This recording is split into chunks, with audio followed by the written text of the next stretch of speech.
Okay, the audio is kind of funky on this, but I'm going to go over with you, Arnold, how to use standards. Now, standards, you have to understand that all units of learning should have standards linked to them. It's basically the idea that you have to have a plan. Like if you're building a house, you should have a house plan before you start building it. Otherwise, during the construction of the house, there can be a lot of problems and there can be a lot of, misdirection and issues, with the house later on. So it's always best to have a plan. So what standards are, they're used in every country around the world. What they typically do is they'll have it for each subject. So for example, there are standards for science, standards for math, standards for technology. And usually, like for instance, in the United States, what we use is the national standards, which we call the Common Core or Aero standards. They kind of have both names. They've kind of been changing them a little bit.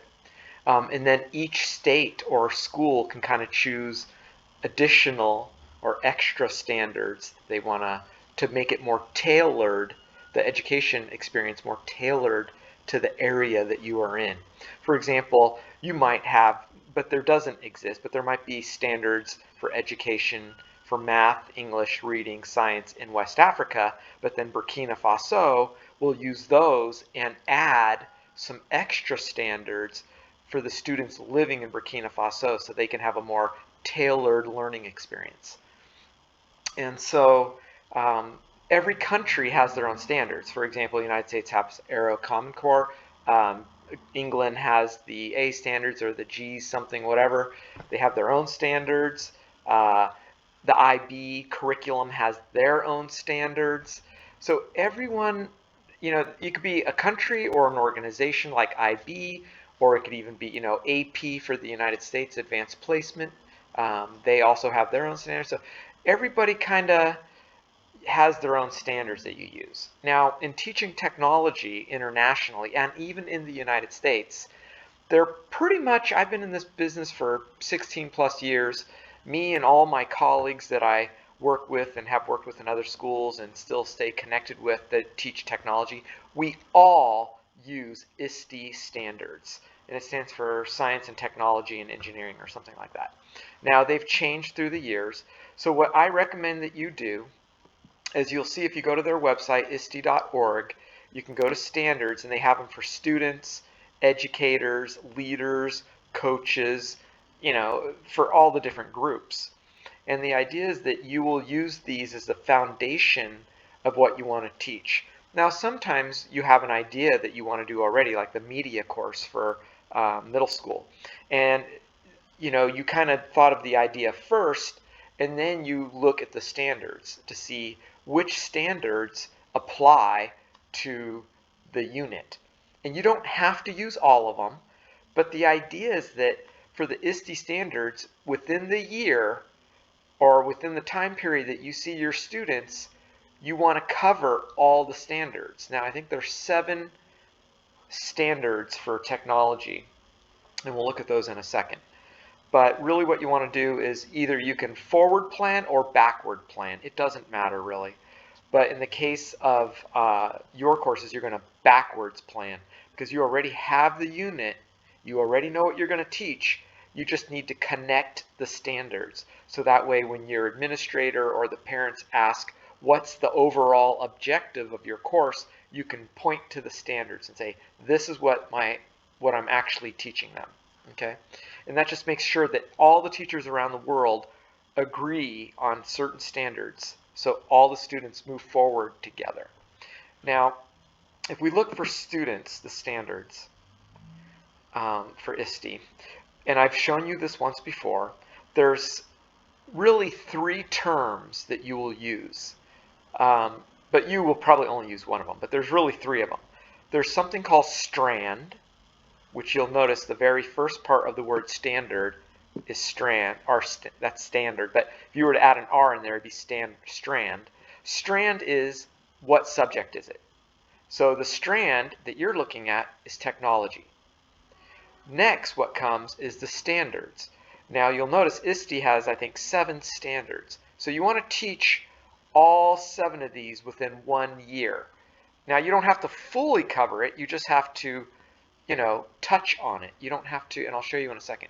You just kind of want to, start to at least touch on them in a year. And every year, you keep hitting these 7 standards. Now, within each standard is what we call benchmarks. And this has, I think each one of them has 4 benchmarks. And so they'll list it. The standard is 1. So 1A is the first benchmark for the standard. Now, if you want, what I usually do is I say what standard they're doing and then which of the 4. And you can do more than 1. You could do 1, 2, or 3, or all of them if you want within 1 unit. Okay, but usually you concentrate on 1 per unit, or 1 per lesson, maybe 3 or 4 in a unit. It's really up to you. There's no right or wrong way to do this, as long as you're using the standards somehow in your lesson planning. And this kind of talks about, it gives it in English what the idea and what the goal is. So everything you do, for example, empowering the learner, students, this 1B, students build networks and customized learning environments and ways to support learning process. And if you're unsure of what they mean by some of these words, what's really nice about this website is it gives you, if you hover over, it'll tell you in more detail what exactly they're talking about. Students build networks. So when you hover over networks, it tells you what these networks are. Social media, so it could be Twitter, Facebook, whatever. It could be through email, so having writing with people, like you and I have a network. We network using Google Documents in chat, right? Or leaving comments within a document. That's building a network too, right? YouTube, video conferencing, or using Google Meet or Zoom, digital pen pal. So if they're actually writing emails back and forth, that is a digital pen pal. So those are networks. And so you can really easily see what they mean, customizing. What do they mean by customizing? What do they mean by learning environments? And so this is an amazing site for you to use. Every school in the world has adopted and use or recognized the ISTE standards. So you can't go wrong using these. Matter of fact, it's a great thing. They actually have a playlist here, or a video. I can't recall what this does, but I suspect it'll show you an example of a lesson with that standard or benchmark in it. Okay, so this is what I highly recommend you just kind of look through. Now, for you, I really wouldn't worry too much. I would just pick 1 standard for each unit and maybe 1 to 3 of the benchmarks that you want to cover in the lessons within a term, within a quarter. If you have any more questions about this, Arnold, go ahead and let me know, and we'll work through it.